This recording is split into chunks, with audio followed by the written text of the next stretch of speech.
Okay, I'd like to call to order the Fire District Board meeting of October 16th. We have a roll call, please. Absolutely. McElwain? Here. Beckman? Here. Stein? Here. Verplank? Here. Phelps? Here. Meridian? Here. And Christensen is absent with notice. We have approval of the agenda. Are there any additions or deletions? I move we approve the agenda. Support? All those in favor, please say yes. Yes. The agenda stands as presented. Approval of the September 18th board meeting minutes. Make a motion to approve the minutes of September 18th. I'll second. Is there any discussion? All those in favor, please say yes. Yes. Opposed? Motion carries unanimously. Moving into public comment. Is there any public that wishes to comment? Okay, moving on to fire chief comments. Brad? Hi, everybody. I will go through these incident reports and try not to be too detailed in the interest of time. So we finished up September with 66 calls. October were 51 so far. And calls, we should be down about 8% as compared to 2016. Okay. What's happening here, fire calls are up. Not just in our jurisdiction, but our neighbors. And it's residential. A lot of fires.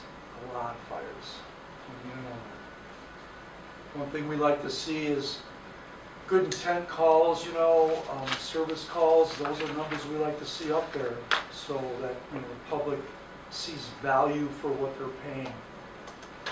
Typically, rescue EMS is 65 to 70% on the 300 series, so we're pretty much meeting matrix. What's a good intent? Good intent call could be, where you're going there to, can you take a look at my smoke alarm? Can you take a look at this? So it's kind of a diverse grouping of calls. Eric, you got any more to add to that? I think I can smell something in the area. I think I see smoke. That's a good intent call, but it turns out to be good. It turned out to be steam, but they had the good intentions on it. And if it turns into an actual hazardous condition, then it's regrouped. Yeah. A question on fire calls up residential. Did we quantify that, or was that on? Yeah, we've got another slide, and we can show you. Because we had five fire calls in September, and we'll show you. We have another slide that's brand new that we want to introduce to you. Just MVIs, motor vehicle incidents. The weather's been on our side, so we'll see what happens in the wintertime. Okay. Calls, number of calls by geography. You can see I-196, good amount of calls out there. So. Grace and Douglas, a lot of calls in the month of October. Five calls. Overlapping calls, holding very strong. I mean, just yesterday we had a fire alarm call to a building, then we were called out on the highway at the same time, so we split the crews up. And that's something that this department, and you have to really thank yourselves, the board, for giving us the resources and the budget to staff that. They had a real hard time with the fire alarm, the keys didn't work, they couldn't shut off the fire alarm, they didn't know if it was a fire, and then we had a mess on the highway. We were down to half of the lane. So this is a real good tracking mechanism. And it just shows overlapping calls by area. Can you determine if you reroute people off 41 when something like that happens? Do you We- make that call or does the state police? We typically do, we like to do a unified command so no one thinks we're trying to badge it. Right. So the problem with going on Blue Star Highway is it can't absorb it. No, it's a mess. And you have secondary accidents. So we're more reluctant to do that now. And it's like the one call we had yesterday, the state police said, will you take that engine and tow the rig out of the way? And that's what the guys did. So it's like Indy 500, change the tires and get the heck out of it. That was 2 hours yesterday. Does that make sense at all there? Yeah. So we usually typically, if it's over an hour, it's called an extended incident. That's the benchmark, 1 hour, and then you detour. But then you need traffic control on Blue Star, and that's hard. Special events, you can see, we've already exceeded 40. There's been several in October that aren't even on there. Good in a way, it drives up costs. Protected property values and the specific addresses. Fireboat incidents, about 21. Some of that was work detail. Missing person. Boat fire, water rescue, 5. Personal responses. Do we have those other slides available, Art? Yep. So also you can see we're very fortunate response times are at the bottom end of 5 minutes, which is really great.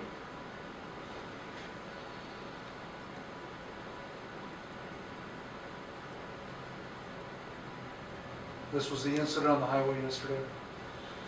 So what we did was I asked Eric, I had an idea of coming up with, for community reduction, showing where the structure fires are. What type of occupancy. All our data before has shown it's about 84%, not about, it's 84% of our fires are residential in nature. This is important to know because you want to identify the weak problems and see what you can do to correct that. So residential structure fires compose the majority of our fire incident responses. And you can see here 2017, 2016, 2015. Eric went back to 2014 because the data was strong within that time frame. It's just to show the amount of structure fires that can happen, and it it varies. One year you got 30, one year you got 8, so it varies. Structure fires by building type, and you can see in the bottom, okay, 32. Now, the mobile homes, those would be single-family dwellings, so those will be rolled. Eric, this is a draft, it wasn't completed yet, but I asked him to show it. So you're at 37 fires for single-family dwellings. 37. That's where we're at. But it might actually be a good idea to keep track of mobile homes because we are doing these prevention programs in mobile home parks. So if somebody asks us how many fires do we actually have, so then we should keep track of mobile home as a simple entity. Especially because you guys put all those Yeah, exactly. smoke detectors in. It's a I think good it's point. a good idea. Yeah, good point. It'd be So interesting- leave it like it is. It would be Okay. interesting to know if you went back this year, how many of them are still there, functioning. Yeah, what's the, Yeah. I don't know, it's hard enough getting them one time. Anyway, we wanted to show you this to give you an idea of where are the fires, because you can throw out words and without seeing the data, you don't know. So this is structure fires by building types. Okay. And then the only other slide I wanted to show you quickly that we created were just a running tally of grants And you can see on this particular sheet, this is grants from FEMA, MMRMA, Michigan Gas, and it shows a bar graph of the years. 2016, the big grant was the SCBA Airback grant. So it just kind of shows how the district is approaching grants and the success rate. As you know, grants are getting very difficult, but we try to put a lot of effort into that. We actually, Chris finished a grant Friday and submitted it to try to get some more money for our sprinkler demonstration trailer. Eric, can you pull up the previous one? That one. I think that's a real good slide. Because it details what we've got and for what. And yes, and for what? And you can see, And from where. yeah, our source, MMRMA, actually, we're bringing them to the Chiefs Association Wednesday to try to share with them, which may not be a good idea because then the competition will be a lot sharper if they start writing grants. Yeah, would you want quite some nice? But again, FEMA, our insurance company, AAA, the Home Sprinkler Coalition, they're all listed on there.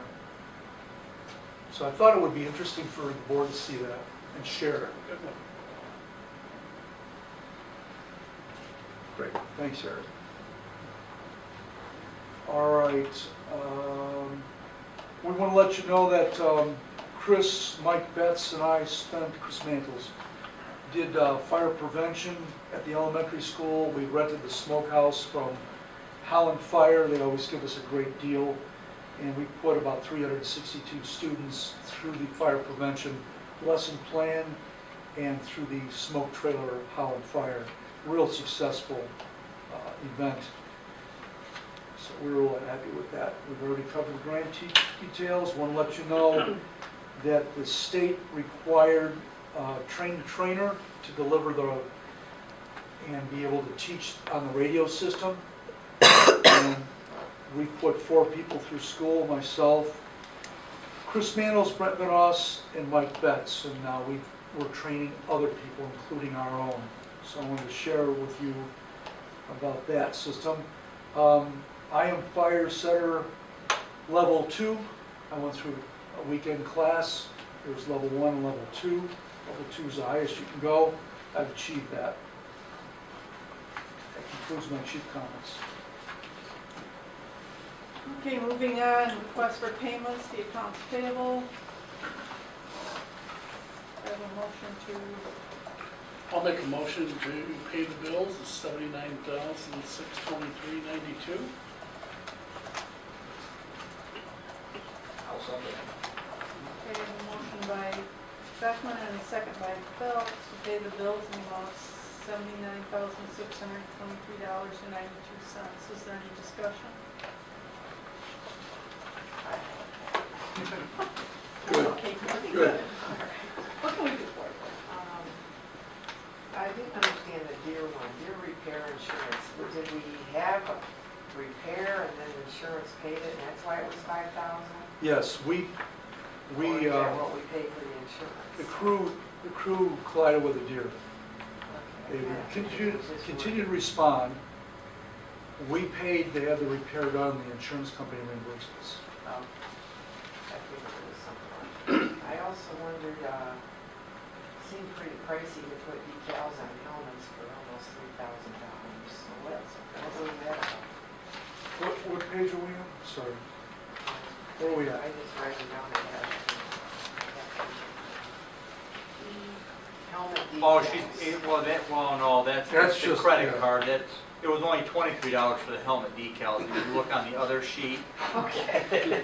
My heart Yeah. just stopped. I Yeah. think it's gonna be 3,000 for a helmet. Gold lip. 27. Gold leaf, yeah. yeah, if you look on the invoice schedule, it says helmet decals are $23.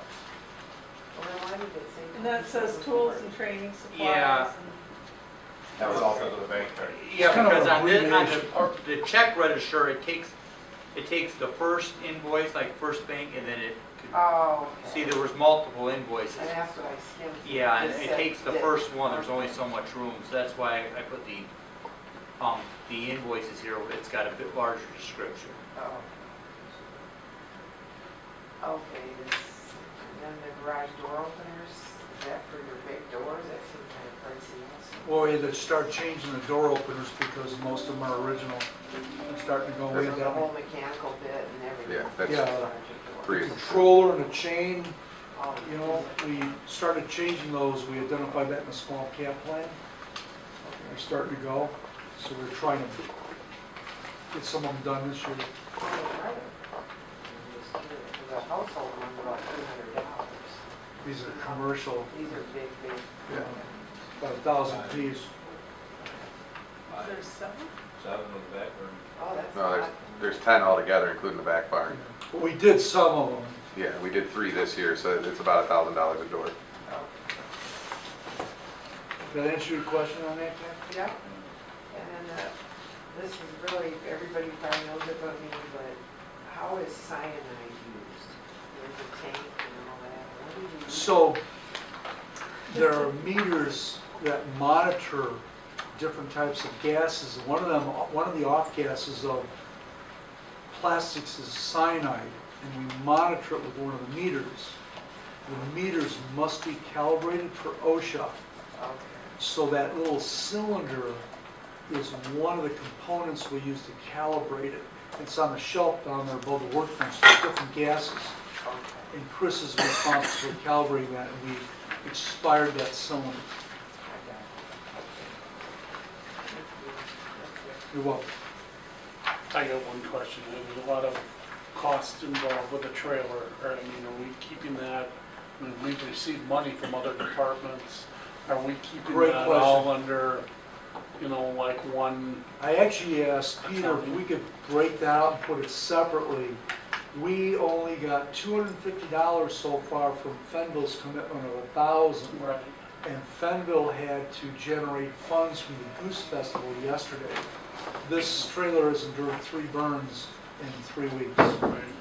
And I don't know how Fenville did the Goose Festival yesterday. Horrible weather, But but it So- wasn't real busy. Yeah. 2 things we've done to help with that is, number 1, I appealed the Home Speaker Coalition again for more funds, and then we approached MMRMA. We sent them the demo that we had at Plainfield in our open house to try to see if they'd consider more funding. So we do recognize that it's an expensive cost fire prevention tool. But, I mean, we got it all under one heading. I mean, I see Yeah, here that. it's all under, it's all been, the expense, it's all, if you look at I put everything under fire prevention. This Okay. year, majority, we had some costs last year was under fire, and that's where it's all been placed. You can Okay. see in the fire prevention on the second page, you know, that's over budget by, between basically the actual open house that we had here a couple weeks, Sundays ago, and all the costs. And I told Greg, you know, we can go back and split that out to get a whole cost on this trailer. I prefer that because if we take it somewhere, We need to and figure out if we're gonna try, I we're guess, gonna have charge. revenue coming in, we have expenses, and I'd like the board to see, what is this thing costing us? And Chris has got everything on a spreadsheet, he knows the cost on it, he was responsible for tracking, so he's got, I figured you would. so it is all backed up. So I don't know what kind of cost we'll have, and what, you know, we've got it completed and built, and if there's an annual, if it's gonna cost us $1,000 or $1,500 to keep it up for every time, or. Should be minimal for paint, for Yeah. touch-ups, once a year, twice a year, so, you know, maybe The cost, a few $100 a year. the unsprinkled one, the drywall, Yeah. labor, which you gotta look at that, you know, they're on the payroll, you still have to say it is a cost. And then the furniture, because we buy the furniture. So the furniture could be $25, could be $85, so. Drywall is about 120, To do both sides, correct? and we don't have to do both sides. I think probably every 3rd burn on the sprinkler side, we'll have to do that side.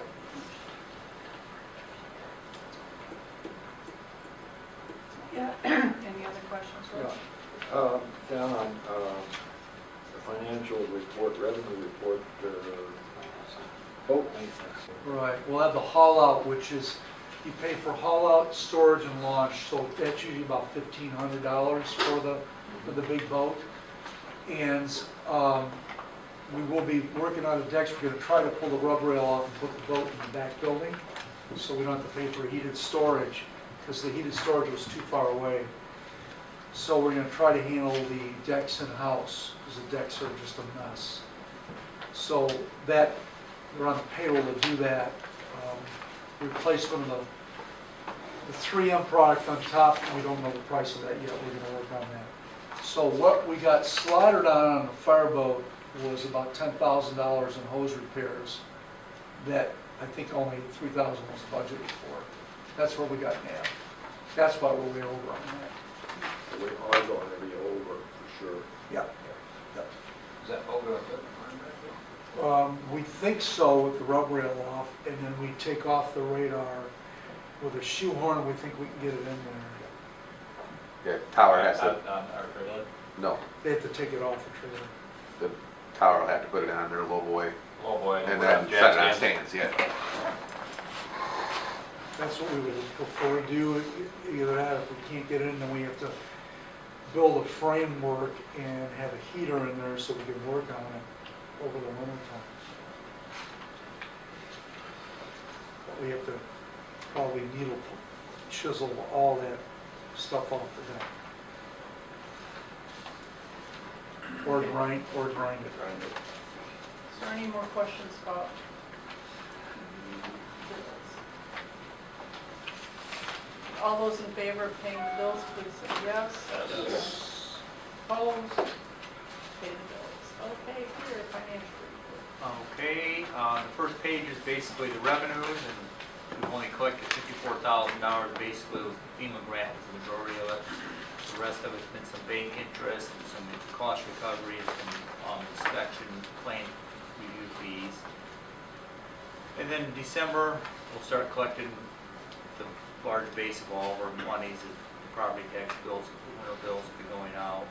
And you can see all the line item, the expenses for all the particular salaries, and expenses. Altogether, so far, we've spent 31% of our budget. I don't know if anybody has any particular line item questions. I know Roy just brought up the boat maintenance. Yeah, I had made a note on capital fund transfer. I think this was explained before, but I can't figure it out. You got 51,849. Basically, with that money was there when we increased the millage, that's what was left over. That money's not to be spent, that's money that's going to be basically transferred to our long-term capital projects for future years. Isn't that correct, Greg? You know, that's what we're trying We wanted to keep 50,000, as I Yeah, but we recall. wanted to try to build this long-term capital when we had to buy a new tanker or large project. Our goal was $50,000 so that we, see, the problem with the capital improvement plan was, since we've never done anything, is we have a capital improvement plan, so you say a $5,000 a month and say hose, and you have, say, $2,400 a month for SCBA's, okay? So when you come into 10 years, you've got the money. The problem is we're not putting any of that money away because there's no cash flow. That money's not getting put aside. So come 8 more years with SCBA's, I'm gonna come to you and say, I need $250,000. So that's one reason we increased the millage, was to take that 50,000 and use it for a long-term capital improvement plan. Because we had never done a capital improvement plan over those years, and we had big expensive items. So after about the 3rd or 4th year, we realized we aren't setting money aside.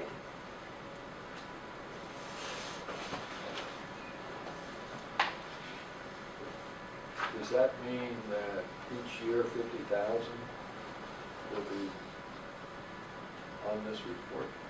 Well, I don't know, we could increase it, I mean, it all depends, we're trying to sock money away for these large ticketed items that are, you're gonna need more bottles in 10 years and turnout gear, and on that huge sheet, Greg has all these different things broke down over 20 years, itemized out. As I told Greg before, he said, really, we're not putting any money away for these future costs. So that line item is that money that's put away right now? That one money will be put away, and we're at, Because there's no, it's a zero right now, there's no expense, you know, to me, that money's not to be spent, it's basically to roll over into basically our long-term capital fund. so next year, we could put more away. Could put more away, you know, yeah.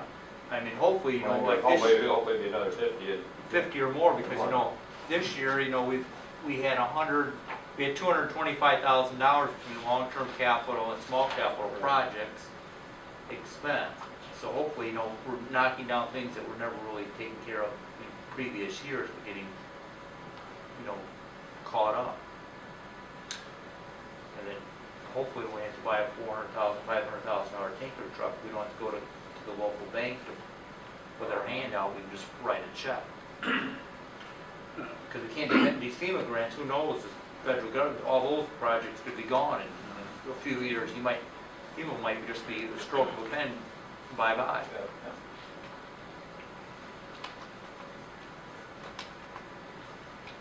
Any other questions? Okay, let's move on to unfinished business. Township IFC, effects on the fire district and associated costs. 20 Friday afternoon. So I worked on this over the weekend, anticipating the board is going to want me to respond, you know, with what was written, and I did. Brought the fire code book home Sunday, and did a lot of research and wrote my opinions in blue. And I don't expect you to read this now, but I think the board, I recommend you read it and digest it and absorb it and figure out, because the board, I think, is going to have to make some decisions on what to do in the future. Are you, I assume, in the plan to transmit this to Cushing? Yeah, I mean, yeah, you know, I finished up I did it all on my own time yesterday, you know, it's 5 hours. And then, because I wasn't given any time on this thing. And then I sent it to the attorney this morning, so if anybody said, did the attorney see it? Yes, you do. And he did.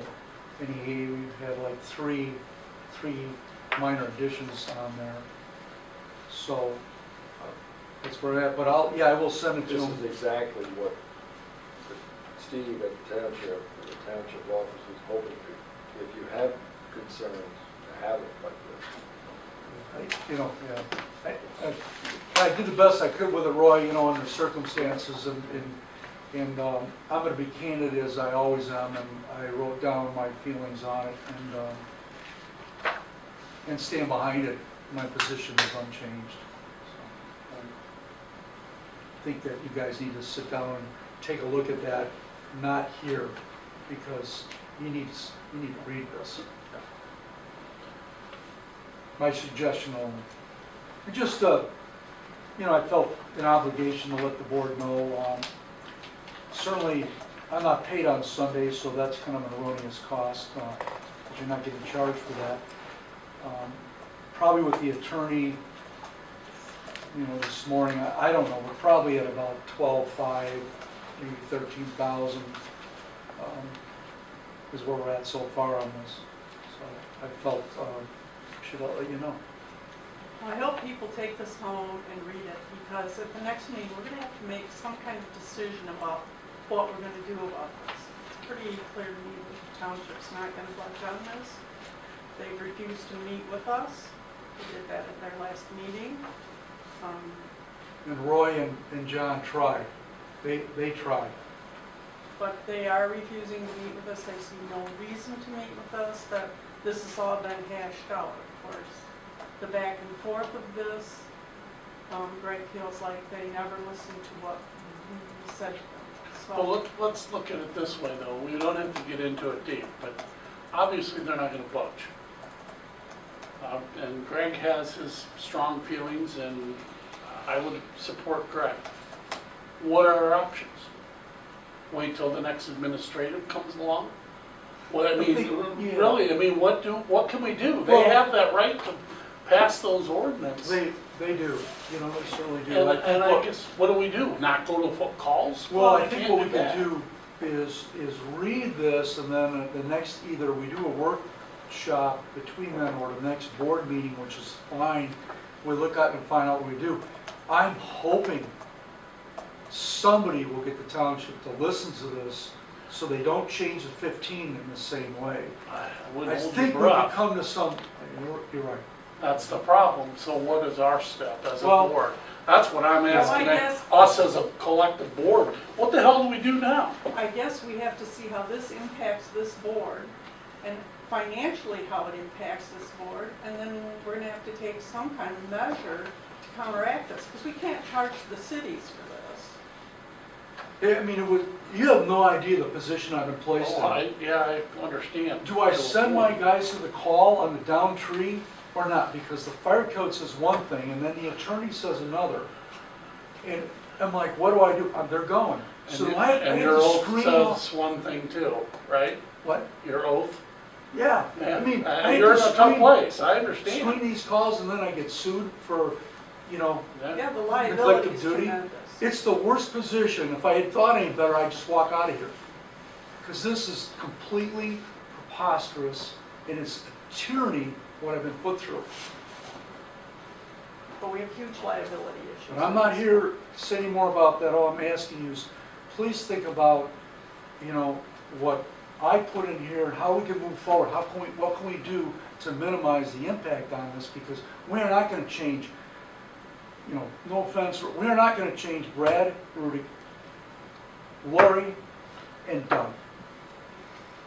I've got people who had fires, I have fire professional engineers, they will not listen. So now I have to figure out what I'm going to do to keep this department together and respond and do our job, and not have the township come after me for something that I have to do.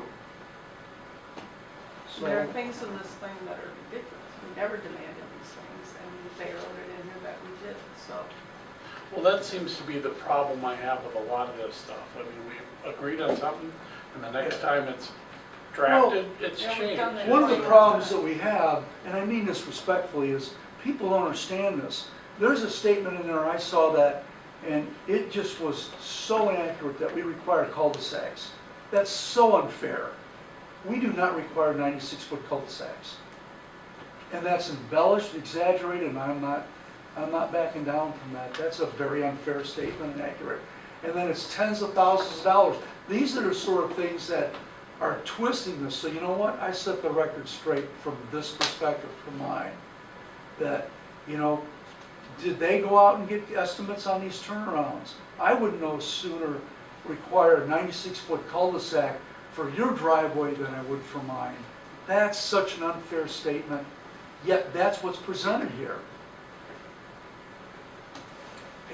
And that's why I felt, after reading that, you know what, I'm going to respond to this. Hey, Roy, I have a question for you. Why won't the board come in and sit down and talk to the fire board, other than they don't want to? But, I mean, that's fine, but that's not a good enough. I have anticipated that question, and I can't answer it now. There was a debate at the meeting, Greg was there, Jane was there. I'm not going to get myself in a position of trying to get into the minds of the people No. who voted no. I stated my position, John Phillips stated his. It's done. Okay. I'm sorry, but that's, You're not gonna change this. and I'm not going to second guess the three votes, No. although I try to explain that. Okay, It's a good question, very. thank you. And the other thing is, as a member of the Saugatuck Township Board, and Greg and I have talked about this issue way back in April, and it's on his log.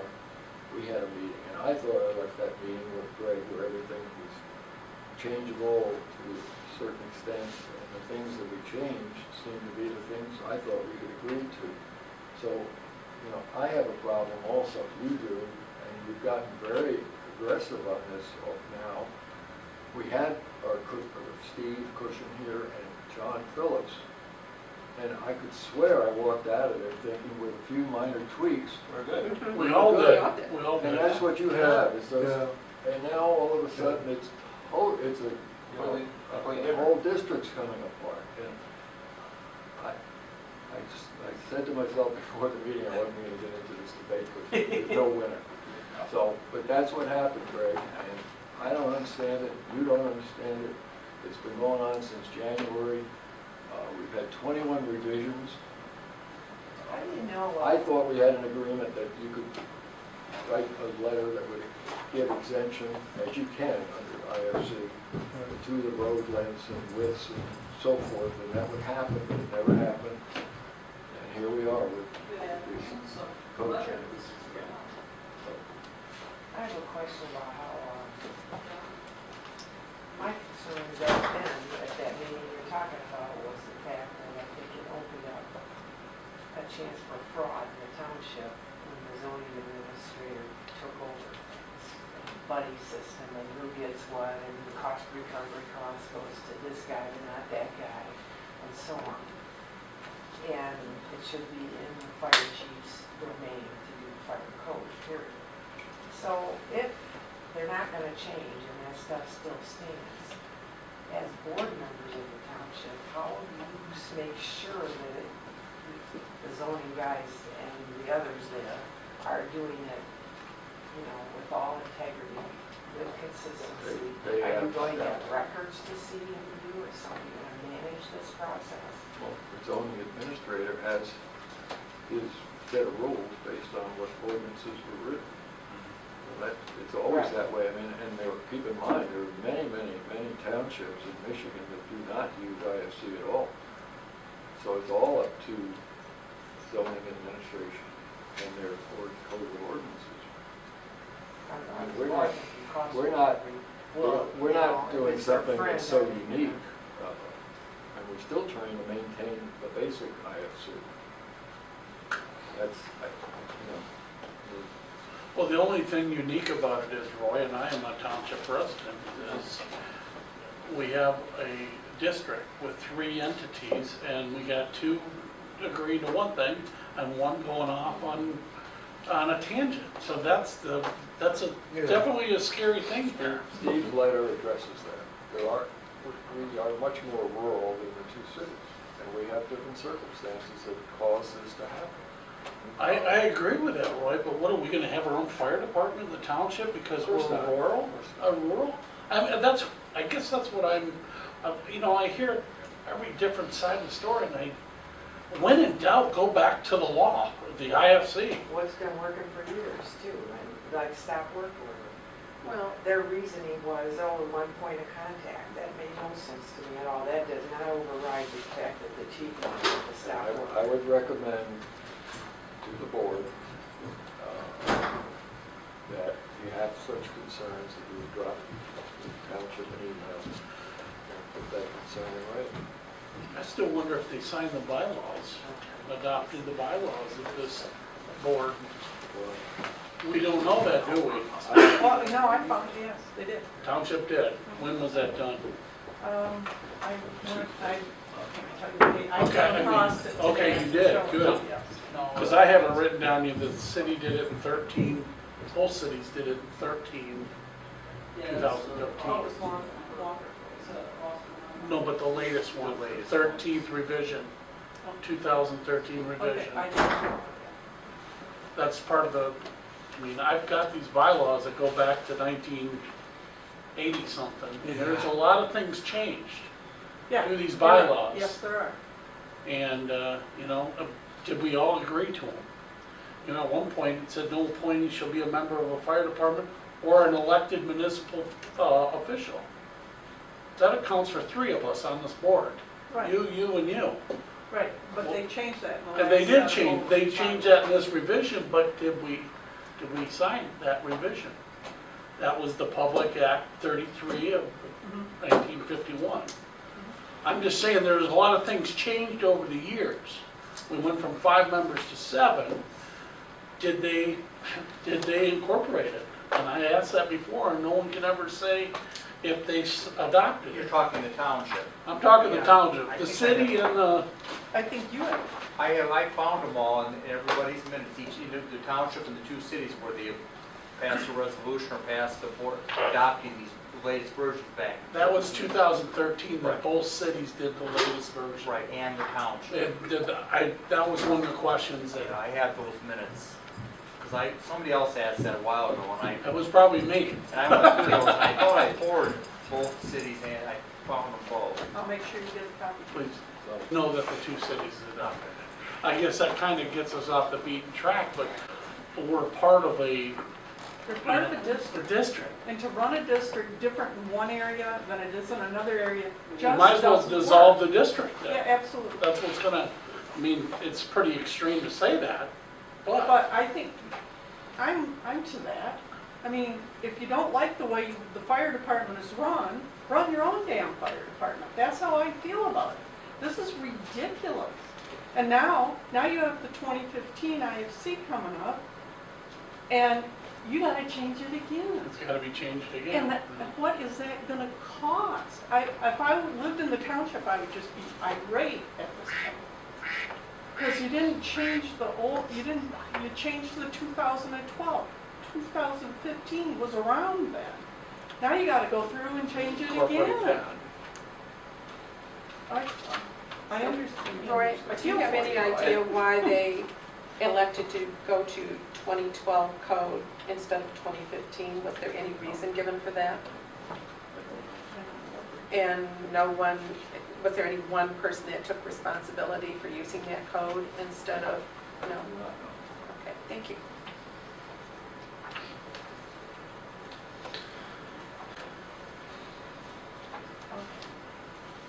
If there are questions on this document, can I get emails on this, or how do you want to handle this? Yeah, just email Brad. This will go to Steve Cushing. Yeah, when I get done, I'll send it. I'll make sure I copy you guys, make sure. Yes? To answer Eric's question, the township board adopted those on January 2nd of 2013. The motion was in the resolution here that it was a roll call vote. It was motion by McElwain, second by Wester, and it passed unanimously. So, 2013. yes. So that's done.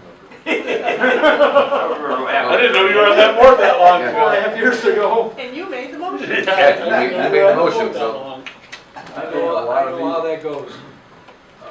Can't remember since it was. Okay, so now you're satisfied with that answer, correct? Well, I guess, I mean, I still have no clue, because I haven't been doing this that long, what the hell we're gonna do. We can't change it. Yeah. I Well, mean, You have to wait for the Well, they next. voted down the workshop before they had these responses. well, they won't have that I trust. don't think they're not gonna. well, I think we should have a workshop. I think we should send Invite them a memo or email with coming as the board to the township with our concerns and ask them to respond to them and ask them point blank questions. One of the concerns I have is they don't adopt this. What if there isn't the access or the water supply or whatever you have? Then is the township going to come back and say, well, we have this development here and it doesn't quite fit with the equipment you have, so therefore, what are you going to do and how are you going to fight a fire, or how are you going to get in and do a medical response to this area? Does that responsibility fall back on the fire district, and we have to get different equipment to go in and service that area? Now believe me, I have owned property in all three. I'm a land, whatever. Well, Land Baron, Baron, yeah, yeah, I'm a land baron. Baroness. Poor land baron. Yeah.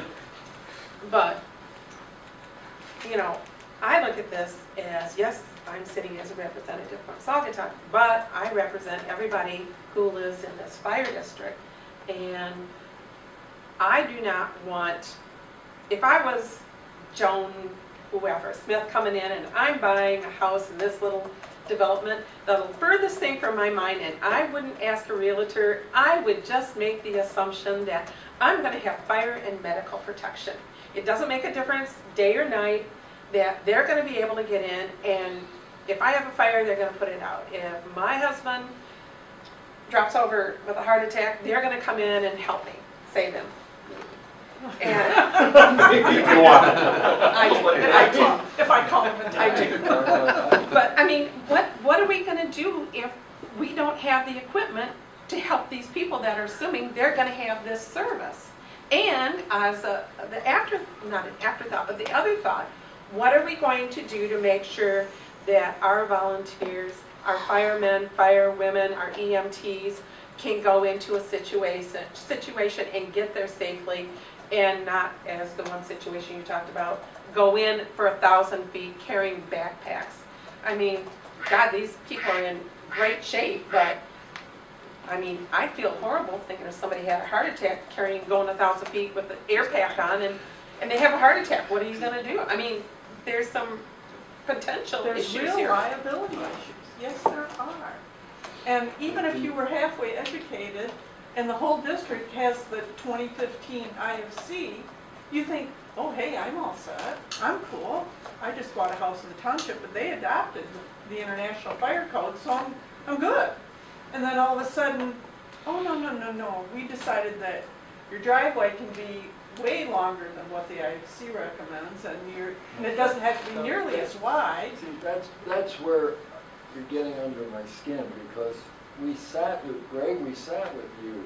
These objections are now coming up a month or two after the changes.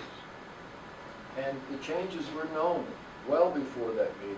I mean, the agreements on the length of the road, the agreement on the width, a 20-foot road is more than needed, etc. I can't get into all the details, but I'm frustrated when you say things like that. It's actually like we acted in a vacuum. We didn't. But And I didn't vote for it because I felt these issues should have been discussed before we had a final vote. Right. But it wasn't. But I mean, we've worked on these things, these road widths that you're concerned about, Marilyn, making sure there was access. They were agreed to. I was there when they were agreed to. Now, some of it's verbal, and that's why the township, we've gotten to the point of saying everything has to be in writing. No more verbal agreements, no more verbal, if you do this, we'll do that. I wish I could bring back January and start all over again. Well, I think there was some agreements and, Oh, I fully agreed to change the water supply from 3 to 4. But then the township kept pushing me, and they made it 5.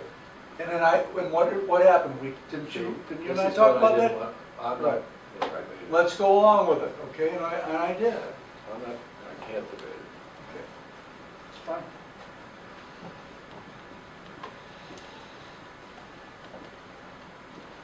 All right. Moving on. The Blue Star Trail, well, going back to this, please read this and come back with, ready to discuss this at the next meeting. And let me just reiterate again, if you have Marilyn or Kathy, I hope, or Marilyn, if you've got these questions, please send it an email to the township. Oh, think we get a response? Yes, from John, you I'm will. guaranteeing you will. Well, who do we send them to? John? No, Brad? Steve Cushing, our zoning administrator. Oh, you're And gonna we'll get send the it same over to response he Brad. wrote here, won't we? I mean, it's You don't know, useless. I don't know what Well, he hasn't seen these He hasn't comments seen out, Greg. right? Yeah, So if you've got some new concerns, they have to be answered. I was there this morning and got commitment that any concerns to what he wrote, if there's still open questions, they will be addressed. Will they address them by possibly changing something or just stick in their own stubborn Well, way? Steve's letter, I remember, Some references rationale. that,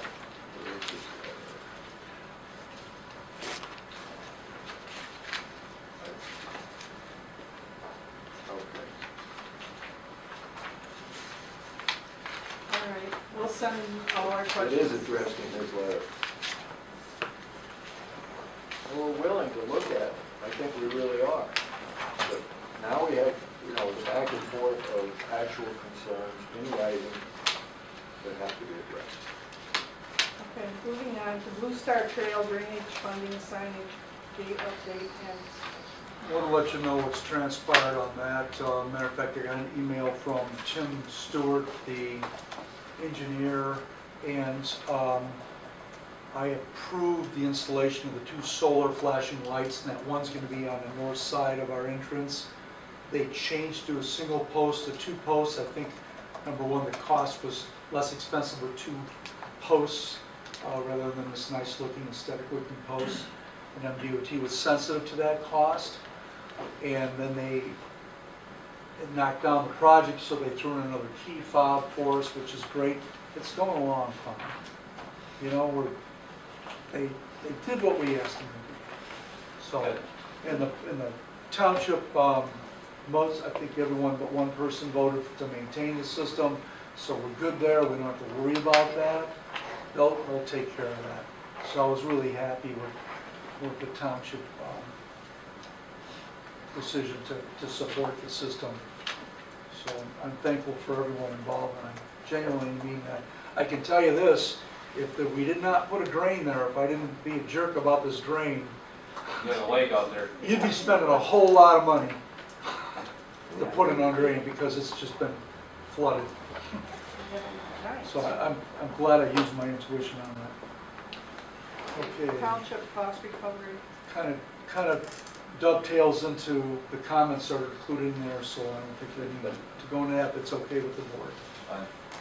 All right, fire prevention open house. I gotta say, my professional and personal thanks to Chris Mantles. He was the go-to person on the open house. The weather couldn't have been better. And Chris, I'm thankful that you took all this off my hands, because I would probably follow it up if I got involved in it. We had a lot more people there that did not eat. So the numbers were okay. We've had worse numbers. We had in contributions about $1,800 in revenue. And our expenses were about $4,100. So the cost of the fire department was about $2,300. I can remember $4,000 cost of the department. So again, the Saugatuck Fire District expense was about $2,300.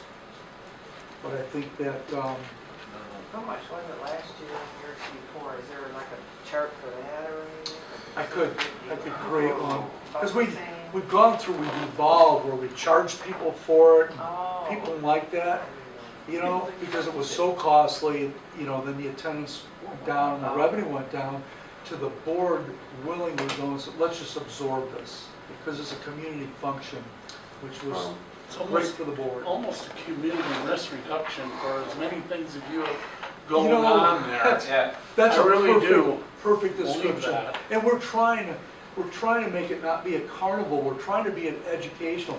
One of our probationary firefighters, Laurel, is one who came up with the agility course for kids, and it was fire related.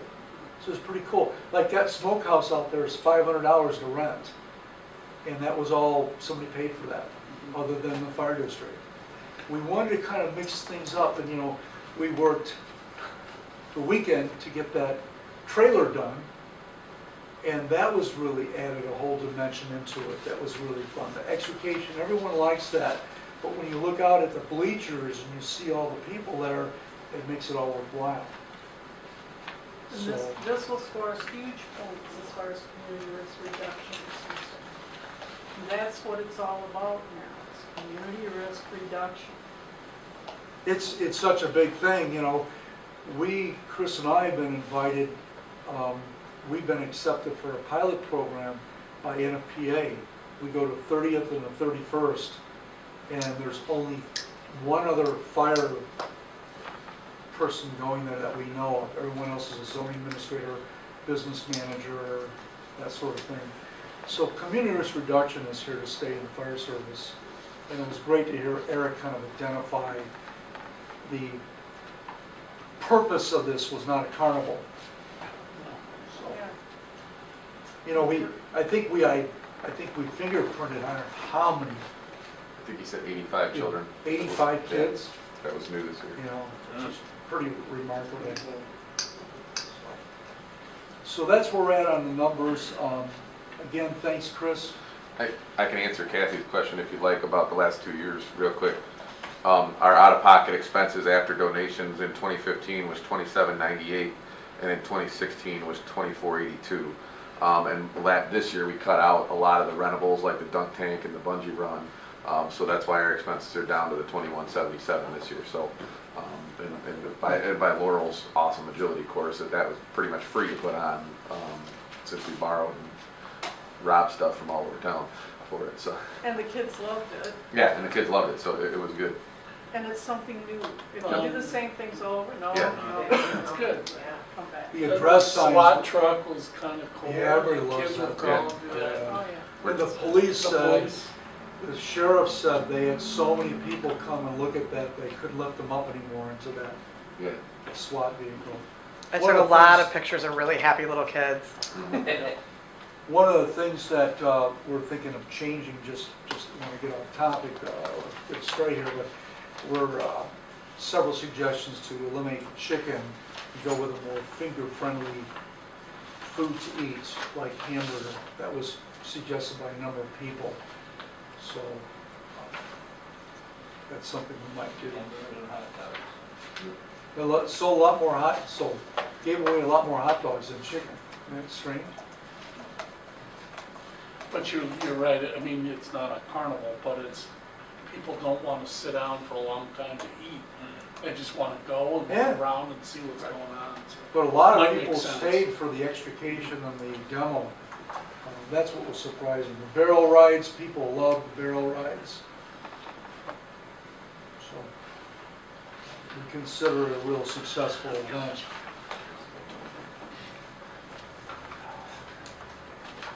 Okay, moving on to new business, fire district bylaw discussion. I put this on the agenda. I think people should look at their bylaws again. I think you have your, I'm sure Eric has. Well, I'm not sure. I think I do have the worst part of the one I have is it's never dated properly. Probably we all use an updated version. Yeah. I just want people to understand that the board should be without bias. This is number 5. The board should be without bias, and individuals who will not favor one government unit over another. Board members should be primarily interested in providing the best possible fire protection to the district while always seeking the most efficient use of tax monies. And then number 7 says that the operation and administration of the fire district is up to us. There's nobody's in charge of this. The cities aren't in charge of this, the township is not in charge of this. This board is in charge of an $830,000 budget. And it's this board that makes the decisions for that and how to spend that money the wisest and keep this whole fire department on track. So anybody want, we do have to amend these because it says we'll meet Yes. the second and fourth Tuesday I of each saw that month. too. And we need to amend that to say that we meet. Eric has that, and you have that? Right. But I still think it needs to be, it Yeah. needs to have a date on it. I think we I went mean, through I and put my did date this. on I it. think, yeah, we It was went through before and did me. this, and this is the most recent one. I mean, there's some numbers down here, but they mean nothing to me. Right, me too. I don't But know this, whose I file know this system is, that is. I threw all the Probably rest Janie of, has some attorneys. Yeah, it's- notations. I had all the rest of them and I threw them away. This is the most Well, I recent. have the old one, but the old ones refer to the old, this refers to some of the old acts. I have the old act. Yeah, 51. Act 51 and Act Are you 30. planning, are you planning on sending us this? I can send it to you. Or go to overboard? Yeah, I don't have it. yeah, But- everyone should have this, You're gonna do that. especially if we're gonna make any amendments to it. And the operation, and next month we should amend that for when we meet. But the operation and administration of the fire district is under our bailiwick, but we hired Greg to do that. We have to remember that. Right. That this is his responsibility, and if we're not happy with that, then we need to do something. Can I get a new copy of that? 'Cause I don't think I have mine. John, would you just go make copies of this? All right. All right, moving on. Just make it copy. And then moving on, the fire district attorney discussion. Who wants to discuss it? I'm happy with what Jeff has done for us, and I don't have a problem. I'm happy with what Jeff has done for us too, but when he's representing the city and the fire district, in my opinion, he should recuse himself and let someone else take over. When he's representing the city and the fire district. Yes, Right now, he's not representing the city. he's not doing the city anymore. No, he does the city, but he's not doing it in conjunction with, there's no difficulty between the city and the fire department. Well, no, there is. You're stating it, you stated it during this meeting. The What? city, you're saying that the township can't act independently, et cetera, et cetera. The city is at There's odds a with conflict, the yeah, township. yeah. And you're getting opinions, Kirk Harriers come to these meetings and expressed opinions about things we're doing. Or anybody else's has done. Well, exactly. And But we're there using is- the same attorney. There's no litigation going on, so we're not using Jeff Sluggett for anything. And if there is litigation, then one of us needs to not use Jeff. And I Jeff agree will with that. recuse himself. And the way it was explained to me is that if there was litigation going on, he is the fire district's attorney, and if it was something with the city, then he would recuse himself from the city, and he represents the fire district, because if I understand everything correctly, he also took an oath, and he could end up in huge issues, and it's not going to be just a slap on the hand either. So he has to, he seems like a man of integrity that he would do that sort of thing. But, I guess the questions I would have, and I want to pose this to Greg, is, have you been satisfied with his job performance for the district? Absolutely. Have you ever had cause of concern with counsel that he's given the district? No, Has he ever given the district ill-advised counsel? no. His rate of pay, It's shockingly low. has there been a study done with other attorneys to compare the expenses? I reached out to two other ones, and they were about $50 to $75 more per hour. Now, the reason there's a difference is Jeff had different rates. Once he was $120 an hour, and he was $165 an hour. There were some different rates based on what he was doing. But I do have invoices where there were a number of them that was no charge. It was just customer client courtesy that we didn't. So I was really surprised about the rate at what he was charging. So that's really extraordinary, that part of it. Another thing I do like about him, because I know he has experience with fire code with an unnamed department up north. I think I know which one it is, but I know that from talking around the circle of chiefs on the attorneys. And then I asked a couple other chiefs, and most of them were well over, their legal was well over $200. So Jeff has some extraordinary rates and been price sensitive, on some of that stuff. Thank you. Well, I'm going to go back to say, I know he does a great job for us. He's reasonable. That's not my point. My point is, I was under the understanding that he also represents the city of Saugatuck. And when the city of Saugatuck starts talking about IFC and everything else, I think at that point he should recuse himself, and he represents us. So I really don't think you can do both.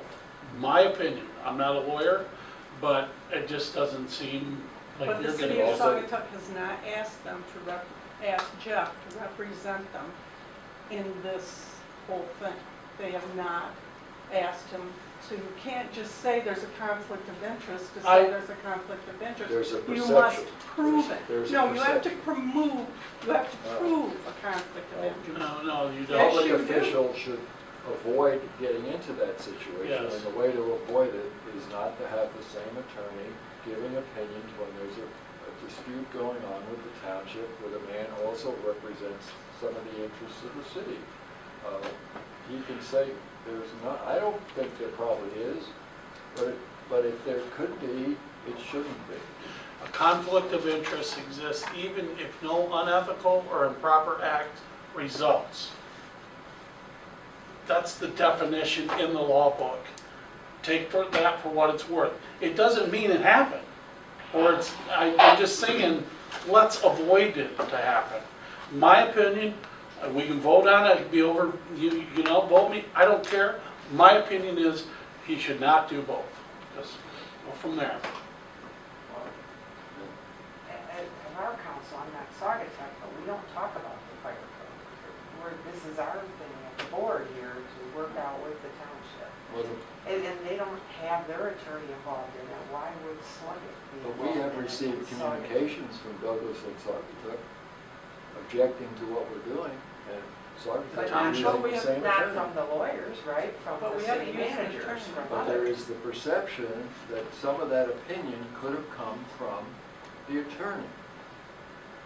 Well, he hasn't These signed anything. conversations and he certainly hasn't- go on. I don't think a That's city not manager, bad. I don't think a city manager would come up with a concrete opinion without checking with a lawyer. But that's just my opinion. Like I said, Look, but to take it me, for what it's worth. at least it's out in the open. I think it's a concern, Eric thinks it's a concern. I don't want to feed a dead horse, and we got a lot of other things to We do. address here with the ISA issue, so. Like, I'm gonna reiterate again, I think Jeff has done a great job for us. I just don't think he can do both. And if he'd recuse himself from working with the city on anything that has to do with this fire department, then recuse himself and he can represent both. That's my opinion. He hasn't done anything to represent the city. He Let's, has, let's prevent it before it starts then. but he's ethical and he has not done anything to represent the city in this dispute. It's fine. And I mean, I you still can't just don't say, think- I mean, this is a big thing to say that somebody has a conflict of interest.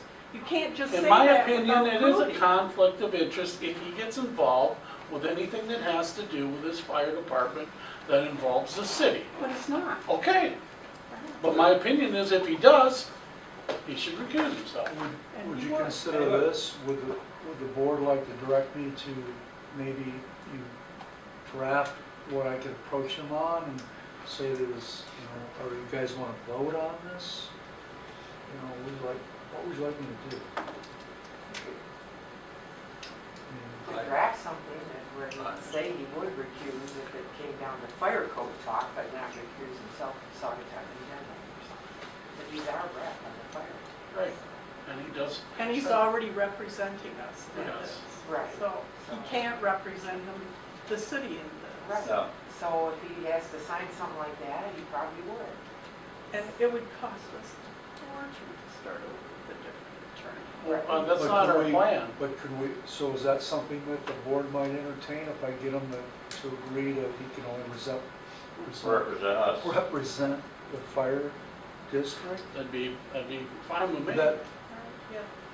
That's all, that's great. is that what you want me to do? I mean, I've never met the man. I mean, and I've been on this board for 10 years. So maybe that's a good thing. Yeah. It's a real good thing. And I would hope he would recuse it. Maybe we need a letter from him just making the board feel warm and fuzzy inside, that's saying if any conflicts would come up, I feel a need to recuse myself of. All right. So I'll draft up something and send it to him as directed by the board, all right? That it, send to you guys? All right. Ever send something to Okay. not present. That all right with everybody? Yeah. All right, moving on to correspondence. Yeah, I just realized there's still,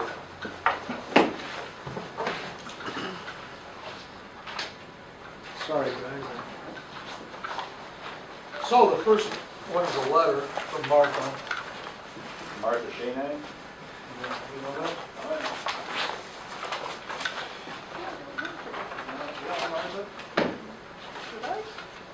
Probably, no, they were on, they were on. So this was, thank you so much for installing all the new smoke alarms and carbon monoxide alarms in my home, Martha. So there's one. Then we had from Saugatuck Douglas History Center. On behalf, dear Chief Janik, on behalf of Saugatuck Douglas History Center, thank you so much for use of the fire district's portable work lights for use at our evening event at the old schoolhouse in Douglas, September 9th and 23rd. In appreciation, please accept the enclosed donation to STFD. We hope it will benefit the district's mission to minimize community risks and improve the quality of life for all persons. Signed Nathaniel H. Heitring.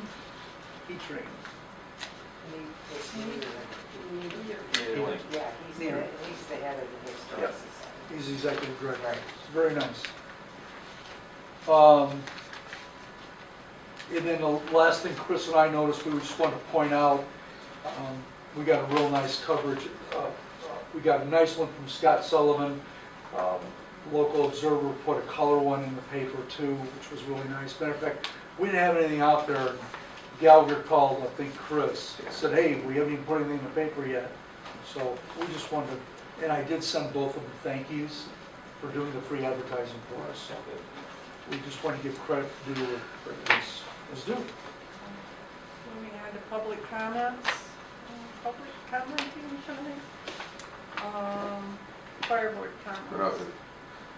I'd like to comment real quick on the fire code to Roy's point. I would also ask that you please review, I think it's like pages 12 through 15 of your, I'm sorry, 16 of your board 15 of your board packet, because in addition to the letter where Chief just recently commented on what we were given Friday, I think this even better details all the concerns we have of what the township changed, and at least in what I read from Steve's response, many of those are not addressed in any way, shape, or form. So I think there's definitely still a lot on the table that they don't seem to be answering that will affect all of us as taxpayers, citizens, and fire personnel. We're So, close, we can work this Right. out.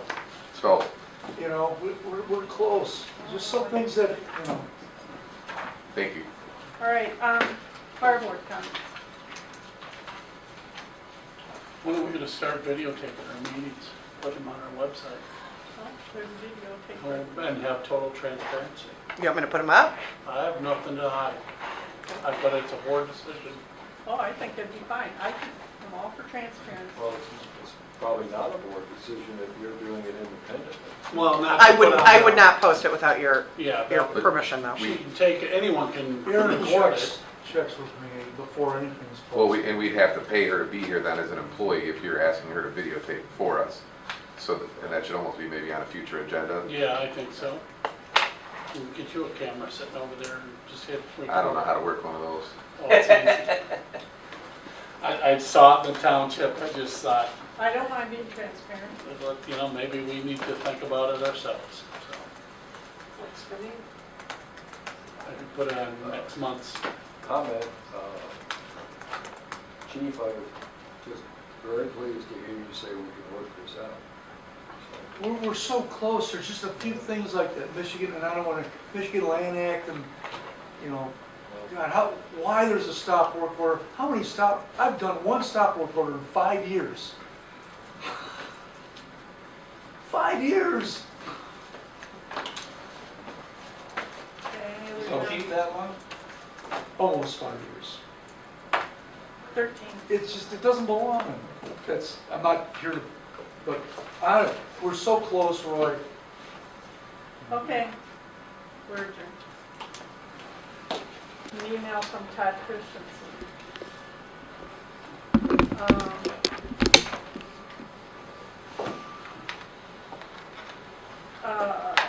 Todd has sent me an email that he is resigning from the board. He sold his home in Douglas and now lives in Quapaw, so he needs to resign from the board. And one part of his email says, my comments this evening at the board meeting would be surrounding the issue of board bylaws and reminding ourselves as a board that we are not and should not become enthralled with the interdepartmental operations of the fire department with regard to staff, hiring, firing, discipline, and policy. This is an area of responsibility left to the chief and his staff officers, not an advisory board responsible for the financial aspects of the agency. I felt that last month our board went down a rabbit hole where we began to micromanage Chief Janik, and this is improper. Deciding which newspapers to use, who the chief employs, and how many uniforms were purchased is not a board function, just my thoughts. I thought that deserved to be read. And he says, I look forward to seeing everyone around town and in the coffee shops and fire events. I'm continuing my seasonal employment with the Dunes Resort, and I'm proud to call myself a member of the Saugatuck Douglas community. Thanks for everything. That's a Todd. loss, Yeah, no it's a doubt shame. about it. Can we get Hank back? Hank, yeah, I haven't seen him. I haven't either. I hope saw he's him still the other- around. Yeah. Good. So Douglas is gonna reappoint somebody. Yes, that was what he Just, did. not to continue, but I'm curious, his concern about uniforms, I just recall Kathy maybe asking about the expense.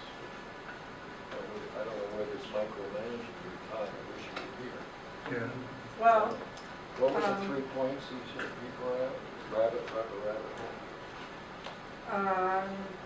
deciding which newspapers to use, Okay, who I the brought chief that issue. employs, and how many uniforms were purchased is not a board function. I'm just reading, I didn't, And I think I made it perfectly clear that personnel issues were to be handled by Greg, oh, I think so. and we have nothing to do with that. So I don't know, that's kind Unless of he why asks us for- I was surprised. Yeah, unless closed meeting asked for, But you two were concerned about Aaron and all that last time. I think that's what he's talking about. but that's just, well, And that is his job.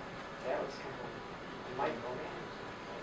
Yeah. Well, I think the question like I had on Aaron is just, what is the status? That's all. There wasn't anything, I think every time Greg wanted to hire a full-time person, he's come to the board for approval because it's a significant cost. And yeah, maybe him deciding to have a part-time photographer, that is up to you. It's another expense and he has to manage his own budget. Okay, now we're, No, you know, can we use the board write out a letter thanking him for his services? you can write, or I will. Just,